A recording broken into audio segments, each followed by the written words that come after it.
Okay, perfect. All right, Tayga, welcome to our Hotbed Overrules cohort. Let's start it off with a little introduction about you, Debite, and I want to hear a little bit about the companies that you started before Debite as well. Cool. Thanks for having me. It's a pleasure to meet with all of you guys. My name is Tayga. I'm CEO and co-founder of Debite. Let's say 3x entrepreneur. The first time that I was not building, but joining a traditional company was back when I was 19. It was my family business. It was a traditional food and beverage business, restaurant, bar in Turkey. So I jumped in for 2 years. I did lots of different stuff because I was so young. And then I realized that we find a potential buyer. So when I was 21, I made the first, let's say, small exit to a food and beverage chain. So made a decent amount of money. And then when I was in LA, I just booked for the first time of my life an Uber. So from downtown to Malibu, I get an Uber and I really liked the product. But back then, imagine that I couldn't even find an Uber from Malibu to anywhere else. They were like super small at that time. And I realized that there is an opportunity on that field. Back to Turkey, hire the developers because I didn't know anything about software development and everything. So hire the cars, drivers, software developers, everything was ready 2 weeks before the launch. The government changed the regulation. So my initial cost from $200,000 to $5 million, and I didn't have that much money. So I said, okay, I need to find something else. And we shifted to the business model into a home services marketplace back in Turkey again. The idea was connecting individual home cleaners with like homeowners, tenants who are looking for cleaning service to their homes. So I started it around 2014. Like 1.5 years was a very slow pace. I was exactly like doing the cleanings, invoicing customers, going for the Google ads, Facebook ads, calling customers. I remember that in Istanbul, it's a huge city, 17 million population. I sold my car to invest more in the company, and I just like hired a small manual car. I was waking up 5 in the morning, getting the cleaners from their home and like dropping them to customers' home. So I was going back to the office, invoicing, marketing, customer relations, everything, and then going back to those homes and taking those cleaners from the customer's house and dropping them back to their home. So I learned a lot. But in 2015, I raised a small, let's say, pre-seed angel investment from 2 angel investors in Istanbul, and then things are started to get a bit more attractive, and we expanded into 4 countries: Turkey, Italy, Spain, and the UK. 16 cities. At the peak point, we had around 15,000 cleaning individuals in the company. Let's say hundreds of thousands of customers, lots of cleanings. Everything was going great until COVID hits. So before COVID, it's like, imagine that in February 2020, we were doing around $750,000 per month revenue. And then 2 months later, it goes to $70,000. We got a term sheet in our hands, and that term sheet obviously went off because like everything was stopped. We tried to survive, launch lots of different products. One of them was disinfection service, which is the $69,000 of that $70,000 revenue. So we were trying lots of new things. After the year, we survived, but I realized that the investor appetite was not same. So we shifted the company into a small profitable business, which is currently working in Italy, Spain, and the UK, and then focused on Debite. As you know, maybe you heard, Debite is the super-powered corporate card built with installments. That means we are evaluating the risk of startups pre-seed, seed at post Series A stage. And then we are giving you a credit limit. With that credit limit, you can either pay whatever you want to pay from Google ads, Facebook ads, AWS, or any other, let's say, cost that you have. You can pay us back at the end of the month with no premium, no fee, anything. Or once you realize that you have a problem with your cash flow, cash is going to be a bit tight, you can spread that cost up to 12 months. So that's how we are helping startups mostly to manage their cash flow, to have a visibility on their financials, and hopefully extend their runway while they are focusing on raising their next substantial round. I think that's a summary of what I did in the last 10 years. You started food and bev, then went to create a newish Uber in Turkey, and then pivoted cleaning business, and then corporate card. Exactly. Where do you get your ideas? Okay. Where do I get my ideas? The idea is mostly coming from, I need to do something. That's the whole trigger. And then when you feel like you need to do something new, you find out from your own experience. Like, I experienced Uber and really liked it and tried to do that thing. And then I just connected my own problems with my friends and family. The cleaning company comes from our cleaning lady, goes away from the home. We couldn't find anybody in the next 6 months. That's why I said, okay, there is an opportunity here. And for corporate cards, it was a easier solution, because once we had millions of dollars in our bank account and we expanded in the UK, they didn't even give us a credit card with £10,000. So I realized that there is an opportunity.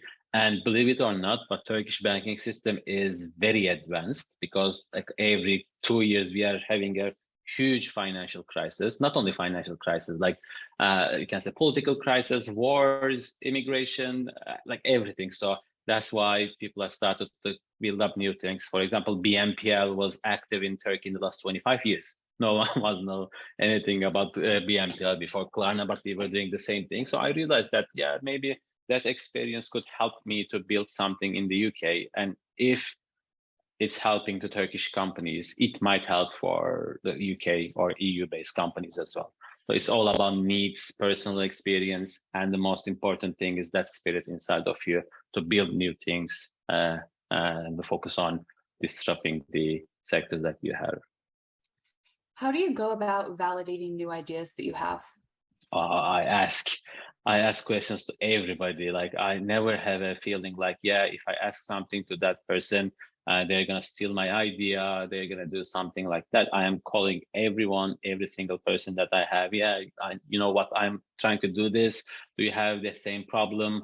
Like, what current solutions that you are using? It, like, I'm always talking with people. So that's why I think I have a quite nice ecosystem around me, because I'm always asking and people are always asking me. I'm always trying to be there when someone is asking me something about their business, something related with the experience that I have. So I'm always trying to help people. And that's why I think people are always super responsive to me. And that's how I like get the validation of my ideas. With the cleaning business, a lot of the founders in our cohort are building marketplace businesses and are talking about the cold start problem, where they need the demand to get the supply, they need the supply to get the demand. How did you go about balancing both sides of the marketplace and acquiring those early users? I couldn't hear you. Sorry for that. No. For the cleaning business, how did you go about finding both the demand side and the supply side of the marketplace? Yeah, I think I was writing lots of articles on Medium before for my previous company, like the growth, let's say, scenarios and the experiments, something I really like to do. So it's all about the balance between demand and supply, right? Like, if one part is going better than you expected, you need to incentivize the other part. It was the same in our case as well. Sometimes the customer demand is so high, so our cleaning professionals doesn't want to go to the job. So we were creating an incentive program for them. The easiest solution for them is giving extra money or discount. So that's always working. But if you're not in a Series A or Series B company, it's really hard for you to incentivize everything. But it's all about experimenting, and there is no one magical metric or magical experiment that you're going to do and everything is going to change in your company. So each thing that you do, I think, is going to affect your company, like 0.5%, 1% increase, 2% increase. And when you combine everything together, it's like helping you to grow 10 to 20% every month. And that's the constant progress that you need to do. So we build a growth team inside of the company as well. We were constantly trying new things, and it's all about analyzing the data and keep on doing the right stuff that's helping you to grow and cutting the things that doesn't help you to grow or creates lots of different kind of hustles. So that's why it's all about understanding what is helping you to grow faster, cheaper, and more efficient, and focus on building that kind of growth engines in the near future. I have lots of like examples on that, and each stage of the business or each business has different things. For example, when I was dealing with my family restaurant, the problem was people want to go into the bars that they see is very crowded and there's like really good looking people around them. So that's the whole idea, right? But if they don't come in, they don't see anybody, and if they're not spending time here, the next one is not going to see any crowded space. So what I did is, for a week, I arranged an agreement with a modeling agency in Turkey. I paid for like 15, 20 really good looking people to come there, eat everything for free for 3-4 hours every day in a week, so that once people see them, they're gonna, I was believing that they're gonna jump in. And it actually helped us for a week. Like, it was the most crowded place in Çeşme back in Turkey. So after a week, all the people just like created the hype because they were talking about, yeah, like everyone was there. I had a really good time. Like the food, the music was great, but the people was great as well. So that was my first growth hack that I did for my first company. But then you need to focus on like whatever we are doing right now. It's just like it's already happening in the traditional world. So we are trying to disrupt them and get the advantage of that traditional thing. So what we did for my previous marketplace, I realized that like how you're finding your cleaning professional. You always ask to your friends, say, yeah, like, Emma, do you have a cleaning lady? I'm looking for one. What do you think? Do you have any suggestions? And you offer me someone, and it's like, call them and try to.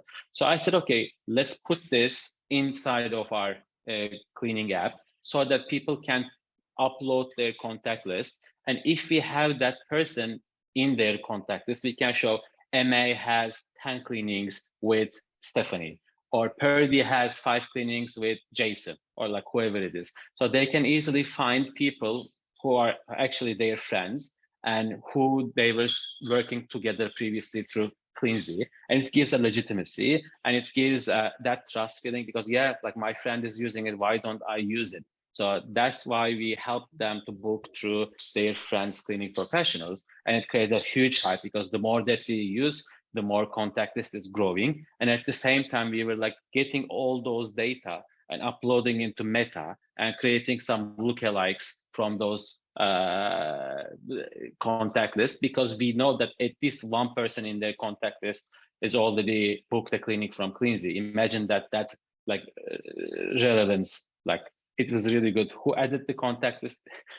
For example, if I'm want to see like who is using Cleansy now, I can go into the app and upload my contact list. I give a permission to the app.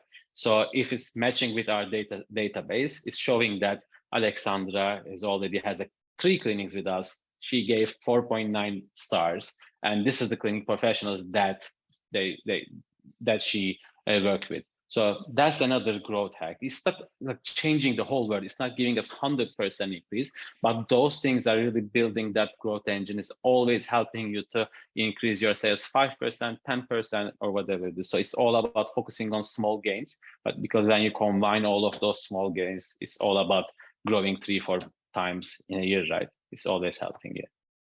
The models is certainly one of the more creative growth hacks that we've heard. What have been the growth hacks or customer acquisition tactics that you've tried that haven't worked? Well, let's say that I think only 5 to 10% of the experiments are actually working and helping us. So like the most majority one is not going to help you to do anything, or you're not going to see any significant difference between your previous week's financials or numbers or growth scenarios. So that's why we were doing lots of every week. I think we were launching 5-6 different new experiments. It shouldn't be as big as like building the app thing that I've mentioned, or like in agreeing with an agency and inviting 20 models to your bar. It can be small buttons in your homepage or small call to actions that you change, but you need to constantly improving this. So you need to have the right tool with you.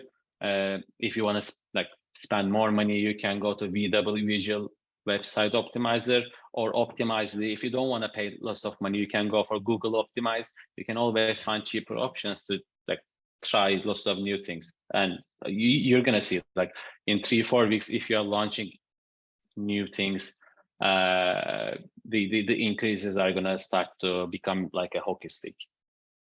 How did you know how to balance your time between finding new users and new customers rather than like increasing the value of your current customer base and getting them more engaged?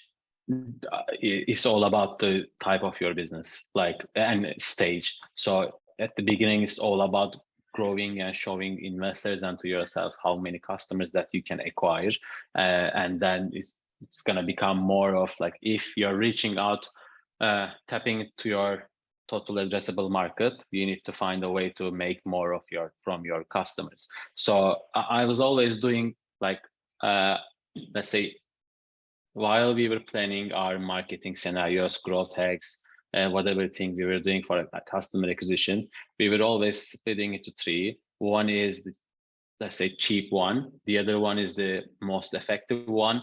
And third one was the most easiest to do. So you need to always combine three things. If you're only focusing on the, let's say, the most efficient one, I think you're gonna run out of money, because the most efficient one means always like creating the biggest impact, and the biggest impact is always the most expensive one.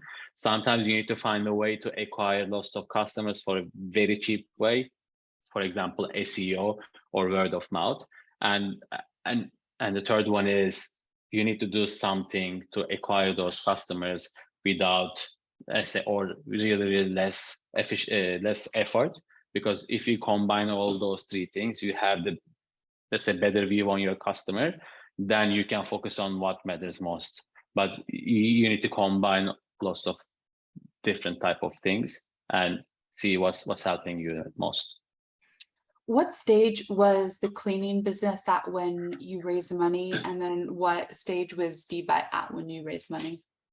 When I first raised money, I think it was around $200,000 valuation and $40,000, which was nothing.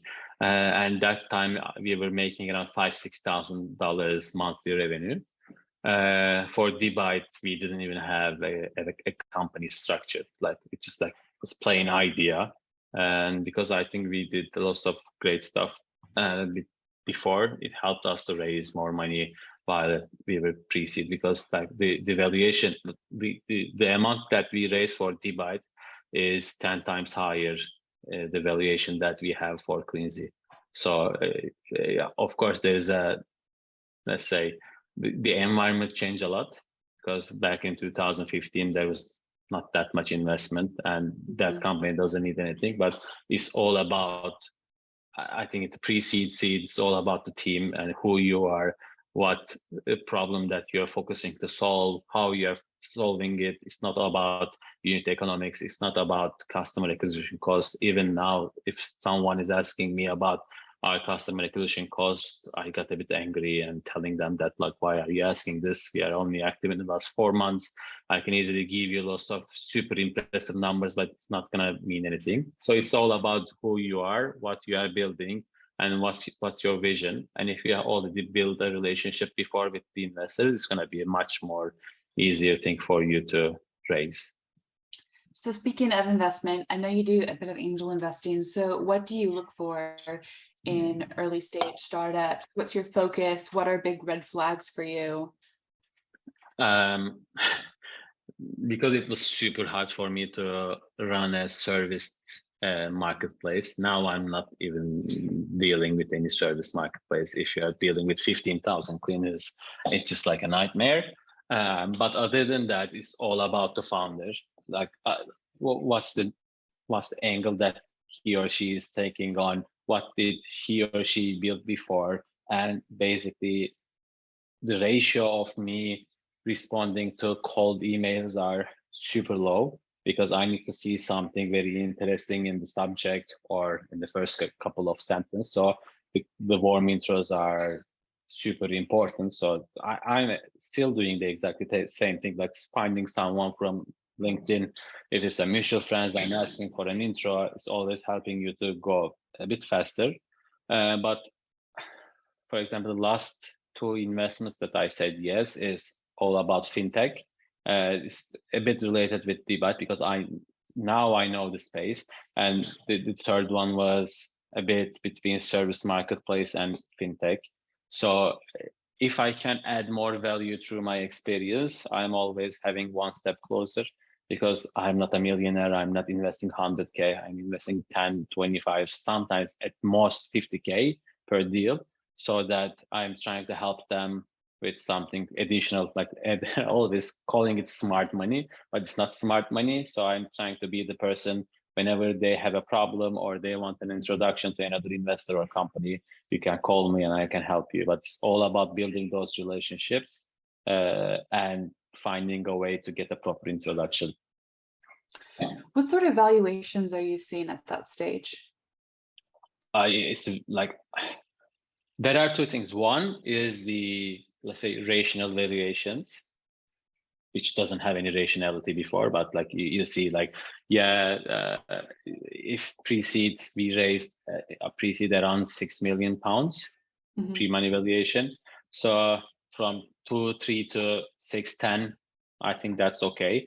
But there are some companies that already created that hype. There's a lead investor from a well-known name, then you don't care about valuation, because if I'm focusing on investing in a company, it's just like getting 100x, 200x from that company. If I don't want that, if I don't have that traction, it's just like I can put into a government bond or something like that. So that's why at pre-stage valuation doesn't matter. But as a founder, I know that there's a certain target that I'm trying to raise from investors. And there are some, like, you're not going to give more than 15% of your business at pre-seed or seed stage, right? So you need to say, yeah, like, I'm going to check my next 16 months, how much I need and how much I can dilute myself in pre-seed or in seed. That's all about that. Because once you hit the Series A and Series B and plus, it's just all about the metrics that you have, like the customer acquisition cost, payback period, the LTV, and everything. And you have lots of benchmarks. But now it's all about how much money you need and how much runway you are looking for is equal to your valuation. And maybe for you it's 2 million, but once Sequoia goes in, you can easily go to 20 million because you believe that if they see something, you are willing to invest more. All about the signal investors. So quick reminder, everyone, we're going to move to open Q&A in a few minutes. So if you want to ask a question live, raise your hand now. Tayga, what sort of customer acquisition metrics do you look for in potential portfolio companies?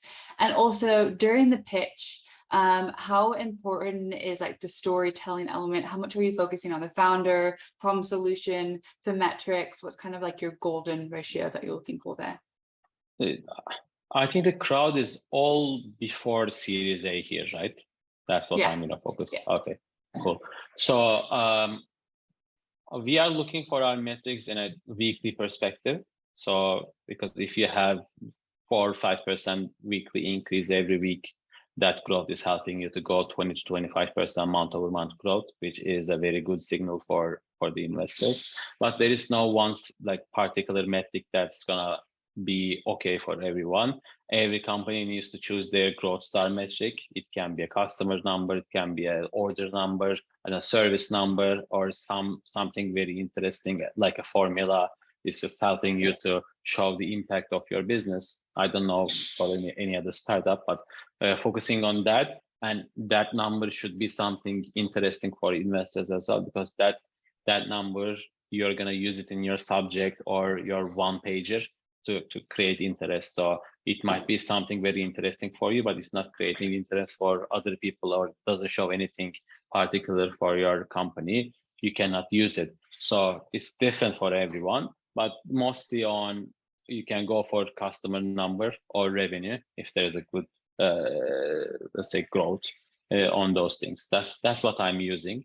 But like Ahmed, for example, me, I'm always talking with investors and then putting them into a update list. So every month or every quarter, I am sending them periodically updates about creating a hype. So I remember that there's one VC 2 times passed on our company in the last 4 months, but now they want to speak because they see something that very interesting for them. So you guys need to build that relationship from day one and keep on building that relationship, because once you build something actually matters, they're just gonna wanna go in, and that relationship is gonna help you to run that process faster. And even if you build a tremendous company growing super fast, it's not gonna be as good as a company who already get a term sheet from a tier 1 VC. So I actually see a service provider of ours is like using me as their due diligence point for their investor meeting. So their investors are calling me and asking questions about how they are doing.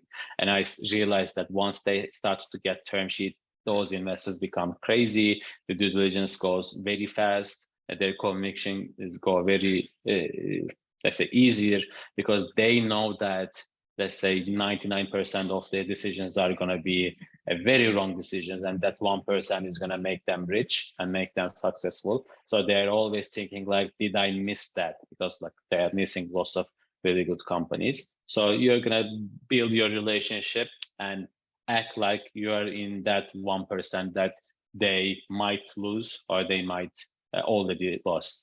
So if you can position yourself like that, it's going to be a way easier process for you. But it's hard, like everything. If it's easy, there's no opportunity. Okay, last question before we move to Q&A. Can you talk a little bit more about Debite? What are like the best use cases for founders? And where do you have to be with your business in order to qualify for the card? All that fun stuff. Yeah, it's all about marketing now, but I realized that when you hit 100K MRR, everyone wants to get a part of you because you have built a big company to be lended or giving a credit card or whatever it is.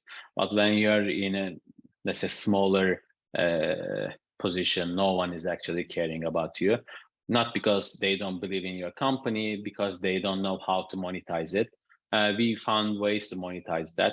That's why we are focusing on helping pre-seed and mostly seed companies to extend their runway, to get a more visibility from their financials, and actually helping them to manage their cash flow. So if you are looking for, let's say, hiring more people and you want to buy some laptops, you can easily use our card and you don't need to pay 10,000 now. If you can split that cost up to 6 months, then you have an HMRC payment, it's quarterly. So it might build up a really, let's say, heavily depending on your cash flow. You can easily split that cost as well. And it's all about us helping you to go to the next level. And once you are growing, it's going to help us to grow as well. So we will offer you some new products once you need it. But it's all about giving you the first credit line that you got from any external resources. That's what we are focusing on. Okay, we're going to go over to Q&A now. Party is going to take over that bit. Yeah, and just a reminder based on what Tayga just said, there's going to be some one-to-ones on Friday. There's going to be both Tayga and Andres from their team. So we've got 10 slots. So if either of you want to have a conversation with the team about how to use Debite or what it is or anything like that, Gigi will pop the link in the chat and you can book in a slot there and we'll get in touch with you afterwards. I'm going to run through some questions that are in the chat, but feel free to raise your hand and ask anything directly. And I might also call on you if you do have a question in the chat to add a bit more context, because some of these questions I'm not 100% sure what they mean. So Maria Bruna, I don't know if you're there. You've asked what is the best way to test or interview customers for a Forerunner product. Do you want to take yourself off mute and explain a bit more about your situation and what your product is? And then we can answer it probably slightly better.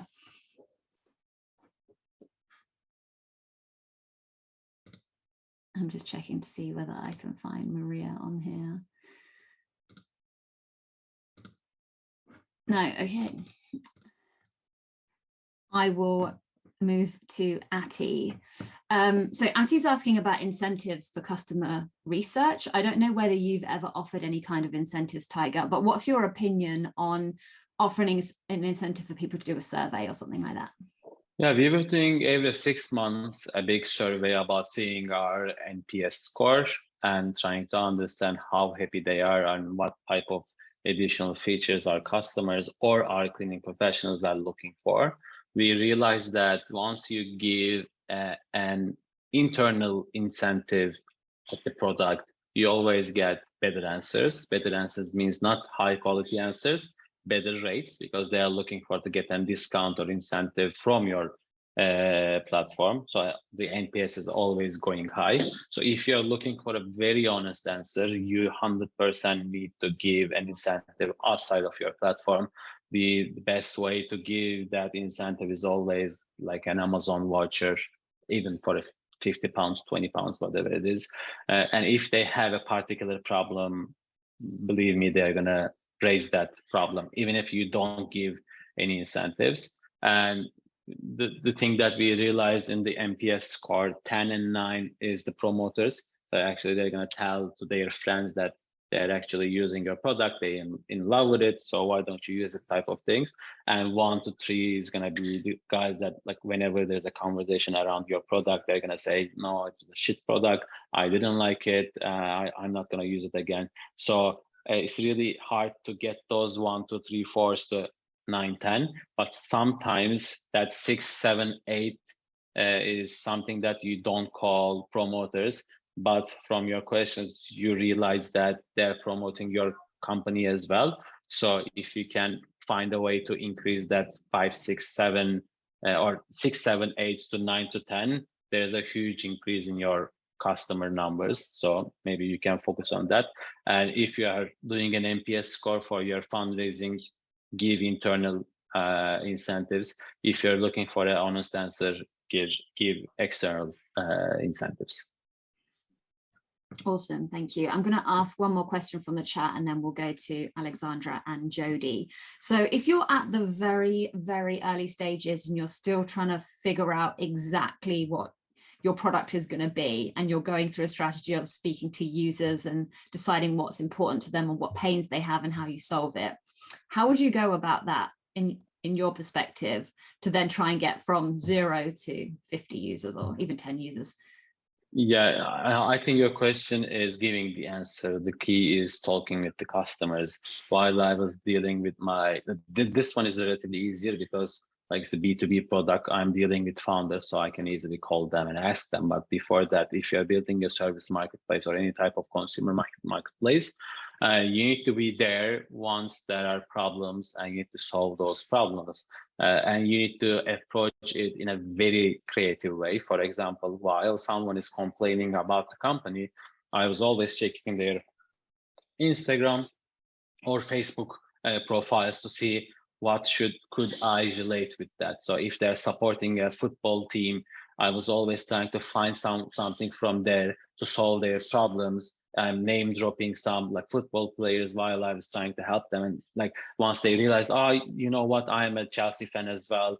Yeah, like we can do it. So those things are actually helping, very small, minor things. We were integrated, next level, we were integrated with Intercom.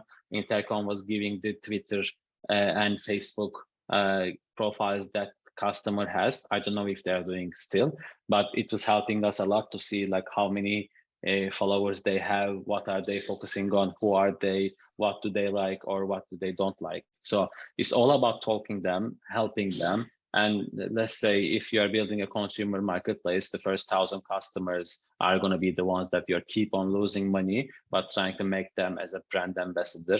If you are building a B2B company, I think that's the first 101, even if they are super unhappy and they don't like the product that you have, you need to find something to convert them and get the feedbacks, because the first one is always helping you to extend your customers.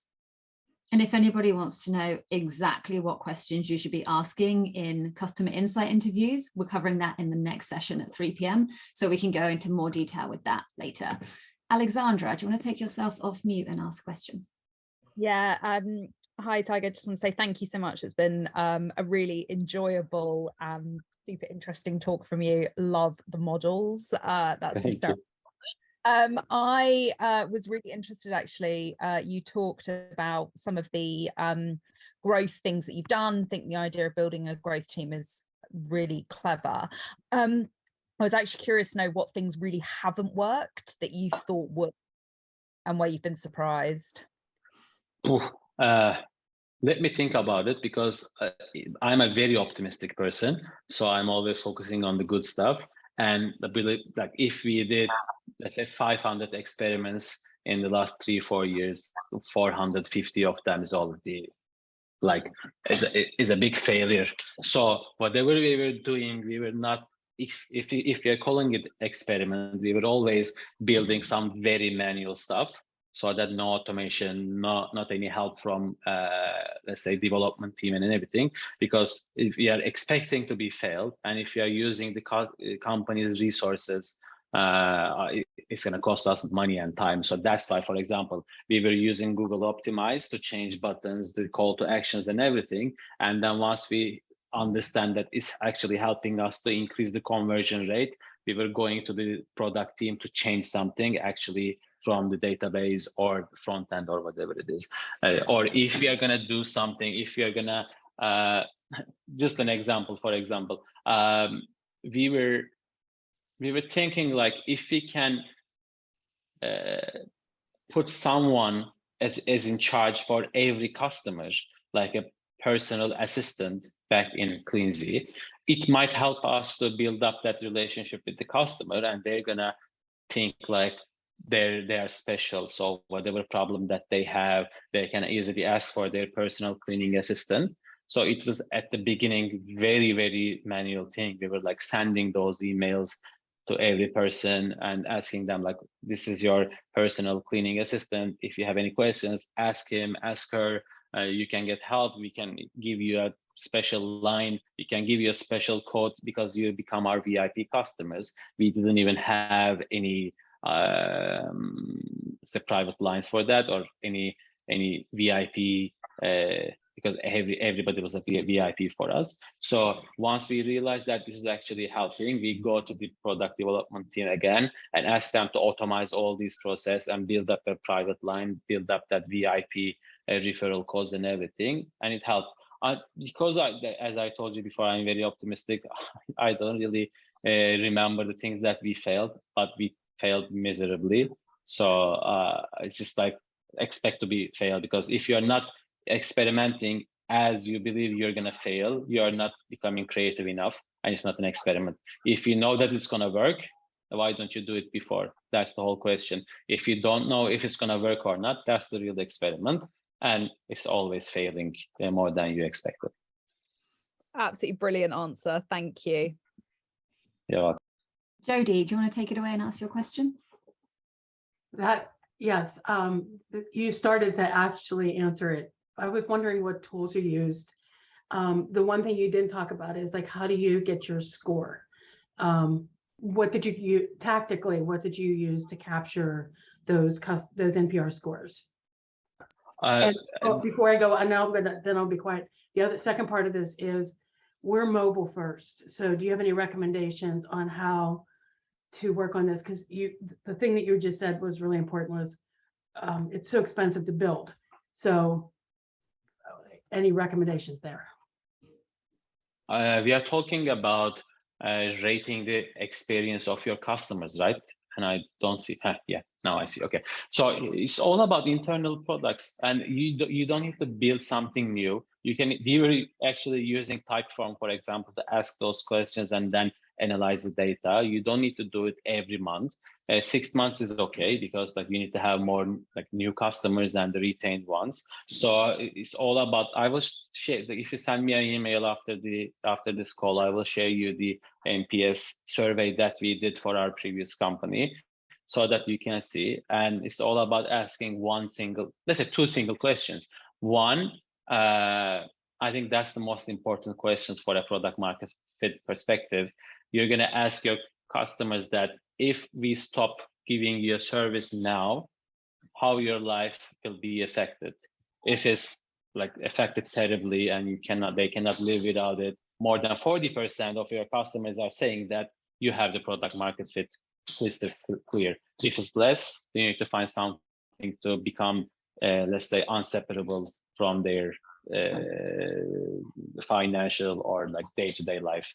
I don't know what you do, that's why I cannot give you a specific answer. And the second one is, it's just like, how did you like our product from 1 to 10? If it's 9, 10, they're promoters, they really like, and they're telling this to other people that they like your product and they're just like promoting it. And if it's 1, 2, 3, 4, it's just like they're always talking about bad stuff about it. And if it's between 5, 6, 7, 8, it's just like nudge people. They don't even care about your product and they don't give their opinion. So you're trying to find something that 5, 6, 7, 8 to become 9, 10 in the near future, because you cannot get 1, 2, 3, 4. It's impossible. Thank you. Before we go to Yvonne, should we just talk a little bit about pricing? Because I think when you're speaking to users, a lot of it is trying to figure out whether you're charging too much or too little, or the strategy just wrong. How did you go about that? If you have like tons of competitors and the price is a very important thing for your customers, you might become a commodity for them. So that's when you cannot add lots of additional value to your customers. If, like, we were always asking, like, if we can increase the price, and those questions was related with that price increases, and we were always getting the information from them that like the price is okay, we don't feel like we are paying too much, it's okay. So we can easily increase the price because there was no big competitors, or the traditional method was worse than what we were offering. So if you believe that there is a price pain point, you need to find something to build a better experience, customer experience, or add more value. That's something that they cannot get from other competitors or traditional world. And then the price is gonna be, let's say, less important for your customers. But this is a good metric to monitor, because like if when you're increasing the price and there's a huge barrier, people are leaving your product, you need to think about why. Like, it isn't the cost, let's say 10% increase doesn't validate my idea, so you need to work on that idea. Yeah, we actually have a video from a previous program that we did, which is all about pricing, that we can send over to anyone that's interested in learning a bit more. Yvonne, do you want to take yourself off mute and ask your question? Yeah, hi Tayga. Thank you so much. Really useful session. My question is on going to market and taking those risks you were talking about and going to market really quickly. And I've been thinking about joint venturing and how to use joint ventures to help us to get to customers quicker. We operate in the education space, and you know, anyone who's worked with schools and that knows that it can be a bit of a challenge for schools to let you in. Yeah, thank you. So you're thinking about making a joint venture with your competitor to get more customers? Did I understand it well? Yeah, not direct competitor, but you know, somebody in a similar space who could be in future a direct competitor. Yeah. Yeah. I think the thing that you should consider is if your valuation is, let's say, £2, and your competitor or potential competitor's valuation is £2, and whatever you are building together is not equal to 4, it's equal to 7, 8, 9 pounds. It really means something. That means you either can, let's say, eliminate your competitors because of that joint venture or merger, so that you will dominate the market, you will determine the price, or you will determine something else. It's a very useful thing. And I realized that the investors really like those approach, because if there is something attractive in the M&A space and that there are some inorganic activities as well, you become much interesting and attractive company. So I'm like, if someone is approaching me to do that kind of partnership or merger or something else, I would always look for the outcome. And if the outcome is helping me to go faster, it's just like a great thing, because it's all about, it should be all about time. Because like, if the whole idea of raising external money shouldn't be like, I'm failing. If I don't raise more money, I'm gonna fail. It should be, I can go this path in the next 2 years, but if I'm gonna raise 1.5 million pounds, I can go there in 6 months. That's when you become attractive to investors. And if that merger or like joint venture is helping you to go faster, and the dynamics is helping you to become a market dominant, that's amazing. I think you should go for it. Thank you. Ginika? Thank you very much. My question is around narrowing down a use case scenario. So we've created, sorry about noise, we've created an app called, it's called the Closed Circuit. And after creating it, almost everybody that we speak to, both our investment advisors and yeah, just people that I've spoken to guide me on the use case scenarios of the app, we've identified 4 use case scenarios based on the model that we've created. So first of all, it democratizes business and project incubation. It can be used by microfinance banks or funds that are targeted at lending money to micro to small businesses. It can also be used in your personal life to organize your personal, it can be used in your personal life to organize how you execute your projects or businesses.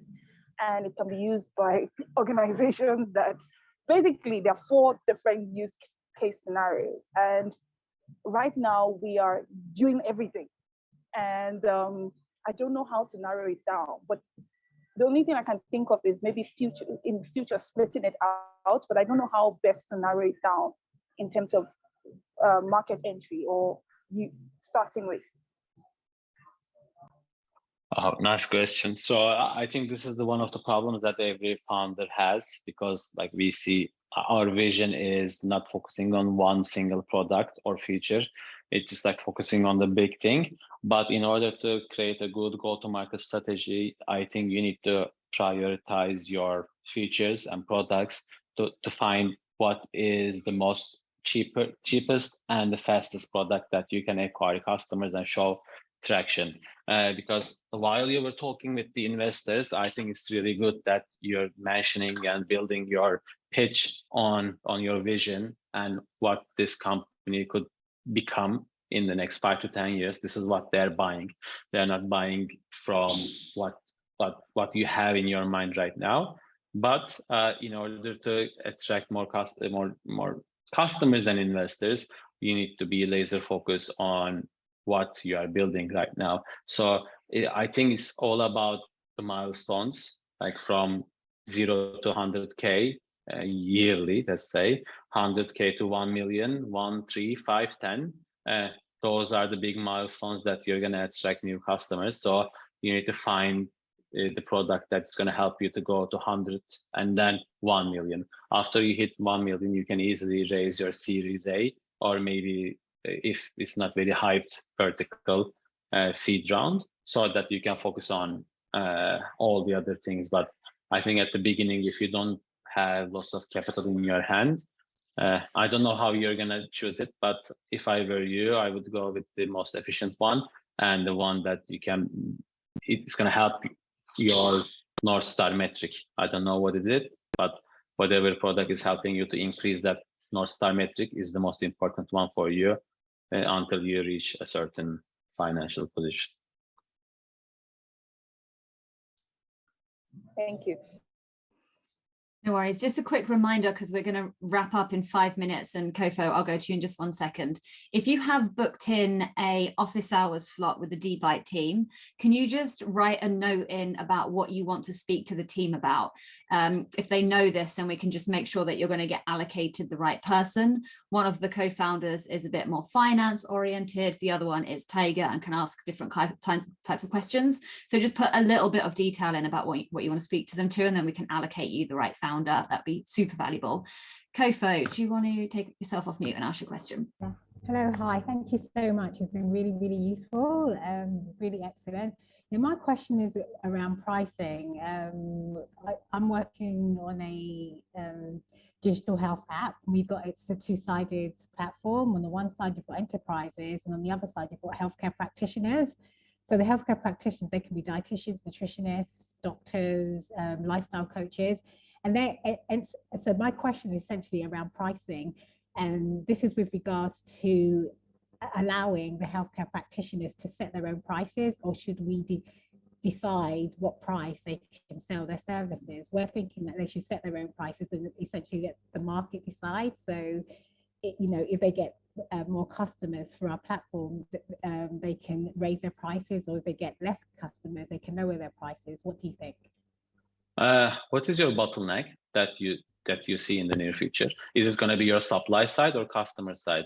Like, if you think they're the supply side, then do whatever it takes to get them on board. So you need to help them to use your product, because one side is going to be more dominant. So the incentives and the help that you're going to put into that side is going to create the let's say the demand side as well. What we did with Cleansy is about like two-sided marketplace as well. We realized that if you can put the hook into cleaning professionals' mouth, it's really hard for bypass the system. It's really like they cannot do anything, because the biggest problem is they're always talking about like, yeah, how much Cleansy is paying to you. I can give you £2 more if you come to my office, to my home, because like I'm gonna pay less, she's gonna make more. It's really hard to put something. So we realized that if you can add more value to the supply side, it's kind of impossible for customers to say I can give you more, because sometimes they cannot give more. Just an example, we were giving let's say health insurance to them, and sometimes to their children as well, so that they feel like if they don't continue working in Cleansy, they will lose that opportunity, so they don't do it. We were not making any money, actually we were burning money, but we realized that if you have the best cleaning professionals in the platform, it's going to build the demand, because they're going to build a better cleaning services. It's going to build word of mouth, so customers will come. So we focused on that. So wherever you think there's going to be a bottleneck, you need to play on that side and like release the other side, because if they're going to be happy and if they're critical, they're going to bring lots of new customers. Thank you so much. You're welcome. Okay, so we've got a couple of minutes left. One question from me is, given that there are 50 pre-seed and seed stage founders in the room, any top tips that you have, like the best piece of advice that you were given that you would want to pass on to a community of fellow founders? Yeah, I think one, become laser focused on what you are building, and whatever matters most to you, you need to only focus on that until you raise your Series A round. The second one is there is a really interesting macroeconomics outside. So you need to understand that how many months you have as a runway, what it's gonna take for you to raise your next round, and what you should do. So you need to monitor your financials in a very big, like in a big perspective. You need to find tools to help you to survive in this macroeconomics, and then you need to be resilient, because like if you don't believe in yourself, you're gonna have some ups and downs. This journey is like a roller coaster, but if you stood up and show that you're gonna handle this situation to your customers, to your teammates, to your investors, eventually you're gonna win. And I think it's all about being in this journey, because like 2 years ago, in the last 2 or 3 years after COVID, things were going crazy. Everyone was raising money. There was a dry powder. Now it's not. But always remember that, like, if everything is going well, how are you gonna pass your biggest competitor? It's really easy. If there is like sun outside, you cannot pass 15 cars. But if it's raining, you can. That's the whole thing. Like, use this macro financial crisis as your opportunity to beat your competitors and take the market share. And then once this, let's say, downturn ends, you're going to be in a better position. And you should be always optimistic, as I do, because if you're going to become a pessimist, and it's going to be your teammates is going to be affected, your investors are going to be affected. So you need to be resilient and focus on building the next big thing. Thank you so much. And if people want to find out more about Debite or follow you, follow Debite, follow your journey, where should they go to? I think the easiest way is LinkedIn. They can find me on LinkedIn or Twitter. Whatever they need, they can easily ask me. They can add me as a connection. And once they need something, I'm always here to help. Perfect. Thank you so much. And again, if anyone wants to book in a one-to-one slot with Tayga, we've got some opportunities for you to have a half-an-hour chat on Friday, and we'll follow up with you by email. Thank you so much. Everyone else, we're going straight into the next session. But Tayga, we will bid farewell to you for now. Thanks, everyone. Nice to meet you. Pleasure and good luck. Thank you so much. That was brilliant. Thank you.